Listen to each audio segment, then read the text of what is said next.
안녕하세요. 결혼한 지 14년 차에 아이들을 키우고 있는 40대 여성입니다. 제 정신 나간 시동생하고 동서 얘기 좀 하려고요.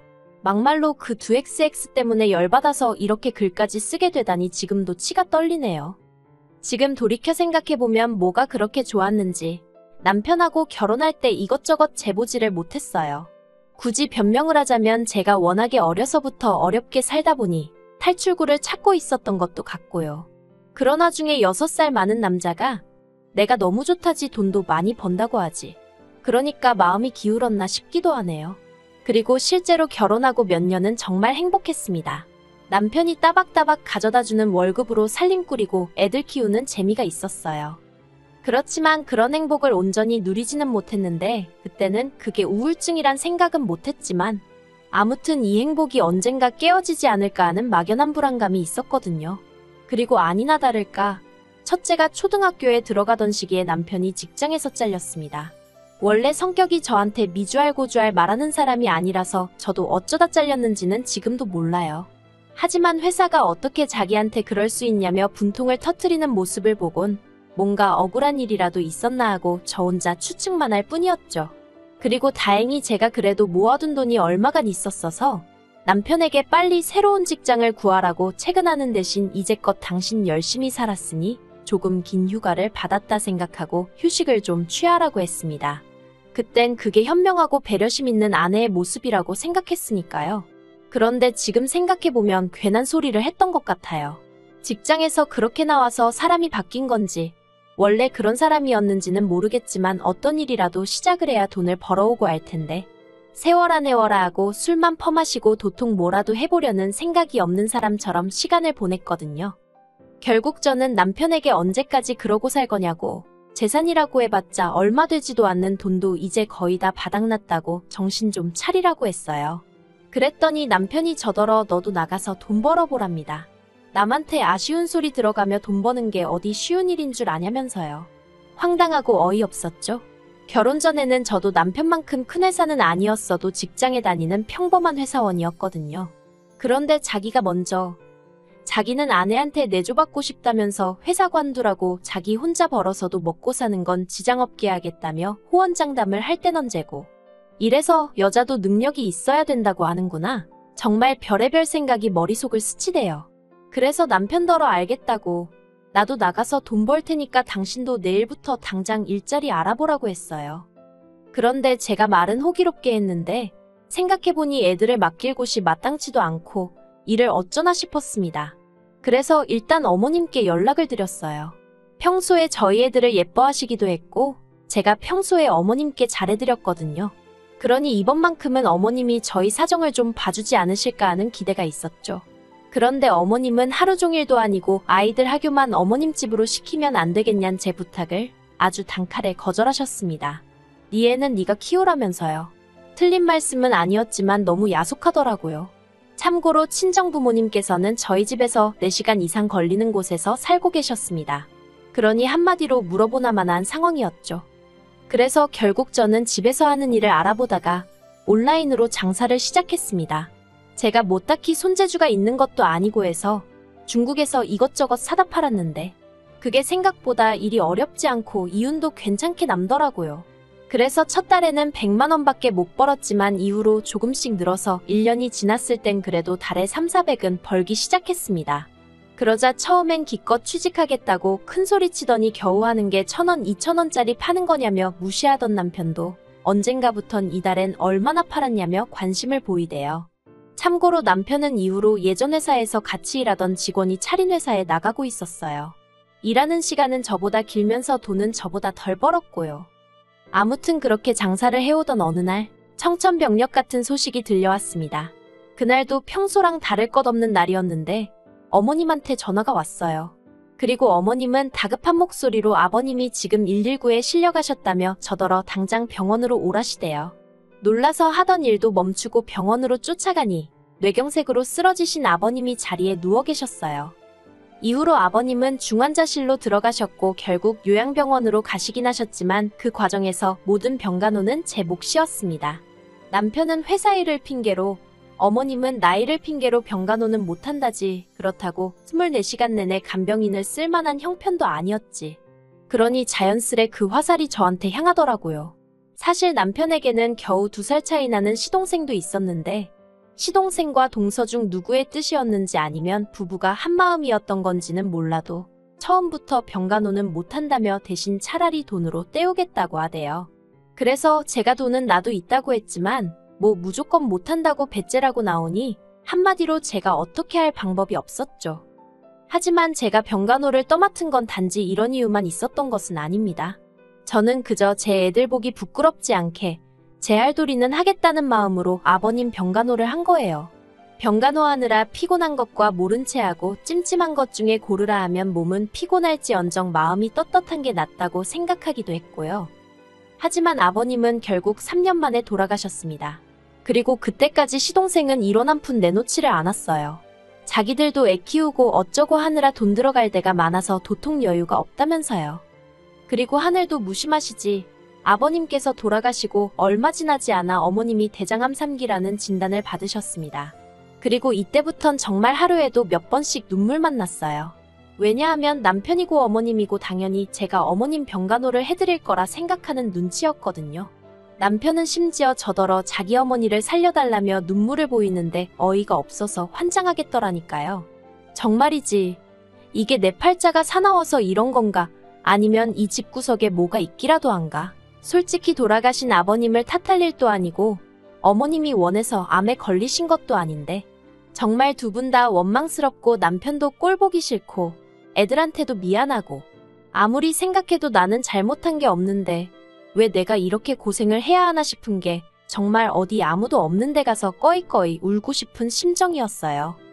그리고 결국 저는 죽이 되든 밥이 되든 하는 데까지 내보자 생각하고 또 어머님 병간호를 시작했습니다. 그러자 이때는 시동생도 미안하긴 했는지 병원비에 보태라며 200만 원을 보내왔어요. 하지만 그게 처음이자 마지막으로 시동생이 지 부모 병원 생활할 때 한 아들 노릇이었네요. 어머님의 병간호를 하는 동안에도 저는 돈은 돈대로 벌어야 했고 살림도 해야 했고 그 와중에 애도 키워야 했으니 솔직히 어디다 말은 못했지만 이러다 내가 먼저 죽는 거 아닌가 싶대요. 살도 10kg 넘게 빠지고 탈모까지 생겼으니까요. 그런데도 제가 어머님을 끝까지 책임졌던 건 어머님이 매번 저에게 미안하다 고맙다는 말씀을 해주셨기 때문입니다. 그래도 알아주시니 감사해서 그리고 그런 어머님이 안쓰러워서 그냥 힘닿는 만큼은 어떻게든 해보자 하곤 버틸 수 있었달까요? 하지만 결국 지독한 항암 치료를 견디지 못하고 어머님도 세상을 떠나셨어요. 그리고 어머님이 저와 남편 앞으로 당신이 사시던 작은 아파트 한 채를 남기셨지요. 그래서 남편과 저는 그 아파트를 팔아서 저희 대출을 갚았습니다. 사실 아버님 때부터 시작해서 저희가 매번 병원비를 부담하고 있었기 때문에 정작 저희 대출은 이자만 간신히 갚아가는 정도였거든요. 그리고 저희는 병원비 때문에 마이너스 통장도 쓰던 상황이었기에 그것도 정리했습니다. 그렇게 갚을 거 다 갚고 정리하고 나니까 1억 4천 정도 남더라고요. 솔직히 마음 같아선 그 돈 전부 다 제가 갖고 싶었어요. 저도 사람인데 그간 제가 한 고생에 대해서 보상을 받고 싶었던 게 솔직한 심정이었죠. 하지만 법이라는 게 그렇지 않으니 시동생에게 정확히 반 갈라줬습니다. 그런데 얼마 전, 그러니까 어머님 돌아가신 지 반년쯤 되던 시기였거든요. 생각지도 못한 이야기가 들려왔어요. 시동생네가 이혼을 하기로 했답니다. 제가 남편에게 갑자기 뜬금없이 그게 무슨 소리냐고 물으니 남편이 저희가 준 7천이 문제였던 것 같대요. 그래서 제가 그게 무슨 말이냐고 알아듣게 설명 좀 해보라 했습니다. 그리고 그렇게 듣게 된 이야기는 정말 말 같지도 않고 웃기지도 않대요. 동서가 어머님 사시던 아파트 매매가가 얼만지 알아봤는데 왜 자기들 몫이 7천밖에 안 되냐면서 난리를 쳤다나요? 그리고는 시동생더러 저희를 만나서 단판을 짓고 오랬다는 거예요. 가서 정확히 절반을 받아오라고 안 그러면 이혼이라고요. 그런데 시동생이 형님이랑 형수 그러니까 저희가 병간호만 몇 년을 들었는데 그동안 자기네가 한 게 뭐가 있다고 그런 소리를 할 수 있냐고 못한다고 버텼나 봅니다. 그래서 결국 이혼하기로 했다는 거예요. 7천 중 5천은 동서가 가져가기로 했고요. 그 소리를 듣는데 기도 안 차서 솔직히 둘이 비슷하니 한 이불 덮고 살지 싶었고, 그러면서도 지부모가 아픈데 코빼기도 안 비추는 시동생이 문제지 동서가 문제겠냐 싶어서 동서한테는 병원에 오라 소리도 한 번 한 적이 없어요. 그런데 둘이 이혼하게 된 이야기를 듣고 있으니 시동생도 불쌍하고 동서가 문제다 싶대요. 하지만 거기까지였을 뿐 제가 나설 자리도 아니다 싶었고 제가 뭐 달리 해줄 수 있는 것도 없더라고요. 그저 어이가 없다고 말 한마디만 했죠. 그런데 남편이 제 눈치를 살살 보더니 그러지 말고 그냥 우리가 돈을 좀 더 주면 어떻겠냐입니다. 저 나이에 자기 동생 갑자기 혼자 되면 어떻게 사냐고요. 황당하고 기도 안 차서 남편한테 그 나이에 혼자 사는 남자가 얼마나 많은데 걱정할 걸 하라고 했어요. 무슨 한두 살 먹은 어린애도 아니고 굶어 죽기야 하겠냐고 멀쩡히 직장 다녀 집 있어 뭐가 걱정이냐고요. 그랬더니 집도 동서한테 뺏기게 생겼다면서 어쩌면 좋냐고. 그래서 제가 등신마냥 그걸 왜 다 뺏기고 있느냐고 밥그릇은 알아서 챙기라고 한마디 해버렸습니다. 하지만 남편은 계속해서 저더러 돈만 좀 더 챙겨주면 이혼은 안 할 것 같은데 어떻게 안 되겠냐고 저를 조르는 거예요. 결국 듣다 못한 제가 남편더러 동생하고 나란히 손잡고 이혼남 되기 싫으면 조용히 하라고 했어요. 그런데 어이없게도 동서가 저에게 직접 연락을 해왔습니다. 그리고는 자기네 이혼하기로 한 이야기 들으셨냐길래 들었다고 뭐 성인들끼리 그렇게 결정을 내렸다니 어쩌겠냐 했죠. 그랬더니 저더러 한다는 말이 뭐 느끼는 바가 없냐입니다. 그래서 제가 느끼는 바 있었지. 동서가 참 무서운 사람이구나. 그걸 느꼈어. 하고 한마디 쏘아붙였어요. 그랬더니 자기는 제가 더 무섭다며 어떻게 어머님 아버님 재산을 멋대로 처분할 수가 있냐면서 그깟 7천만 원 뭐 이거나 먹고 떨어져라 하면 자기네가 떨어져 나갈 줄 알았냐입니다. 그리고는 한다는 말이 자기가 생각을 해봤는데 분해서 도저히 안 되겠다면서 이혼 안 하고 저희 부부랑 싸울 거래요. 싸워서 자기 몫은 찾아가겠다나요? 그리고 이 이야기를 남편에게 전하니 남편도 예전과는 달리 아주 격양된 반응을 보였습니다. 이혼할 동생이 안쓰러워 전전긍긍하던 모습은 온데간데 없고 그거 미친 X 아니냐면서 난리가 났죠. 그리고는 그걸로도 분이 안 풀렸는지 시동생더러 네 마누라 데리고 당장 오라고 전화에다 대고 소리를 고래고래 지르는 거예요. 그렇게 저희 부부와 시동생 부부가 마주하게 되었습니다. 시동생은 영문을 모르겠다는 표정으로 저희 부부더러 도대체 무슨 일이냐고 물었고 그런 시동생에게 네 마누라한테 한번 물어봐라 하고 남편이 소리를 쳤어요. 저희 남편이 동서더러 마누라니었더니 시동생 앞에서 그런 식으로 부른 적이 없었거든요. 그래서 시동생이 정말 깜짝 놀란 눈치였습니다. 그리고 그때 동서가 자기가 뭐 못할 말이라도 했냐면서 시동생더러 내가 형님한테 법적으로 해보자고 그랬다고 싸워서라도 우리 목숨 받아내겠다고 그랬어. 하고 언성을 높이대요. 그러자 시동생은 한숨을 푹 내쉬었는데 놀랍게도 그게 다였어요.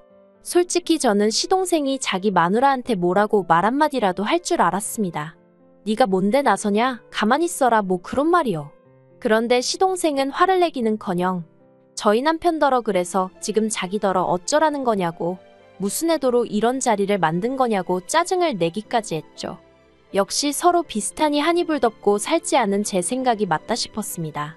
그리고 그런 시동생에게 남편이 네가 사람 자식이 맞냐면서 기어이 주먹질을 하려는 걸 제가 간신히 말렸어요. 혹시나 나중에 법적으로 정말 다투게라도 되면 괜히 트집 잡힐 일이나 생길 것 같단 생각에 본능적으로 남편 주먹을 낚아챈 거죠. 남편은 분을 삭히지 못하고 씩씩거리며 시동생더러 어디 한번 마음대로 해보라고 욕을 퍼부었고 그러자 시동생이 조금 전 기세는 온데간데 없이 아 진짜 형 한 번만 좀 도와줘. 정말 내가 이혼당하는 꼴을 봐야 직성이 풀리겠어 하는데 남편이 당장 눈앞에서 꺼지라며 네가 원하는 대로 법대로 해보자고 그러대요. 하지만 그 일이 있으므로 소송을 건의어쩌니 하더니 집으로 종이 쪼가리 한 장 오는 게 없었습니다. 대신에 어처구니 없는 소식이 들려왔지요. 한통 속인 것 마냥 굴던 시동생 부부가 이혼 소송 중이라고요. 속사정이 정확히 어떻게 된 건진 모르겠지만 시동생이랑 동서가 서로 탓을 하고 있다나요. 시부모님 생전에 시동생이고 동서고 뭐 한 게 없으니 법적으로 재산 가지고 다퉈볼래도 답이 안 나온다 싶었던 건지. 뭐 아무튼 저희야 그쪽에서 어떻게 나오든지 간에 이번엔 형제고나발이고 한번 제대로 붙어볼랬더니 웃기지도 않네요. 사람이 사람돌이는 하고 자기 권리를 찾아야지. 정말이지 그런 심보로 살면 언제가 됐든 벌 받는다고 그 말 한마디 해주지 못한 게 한입니다.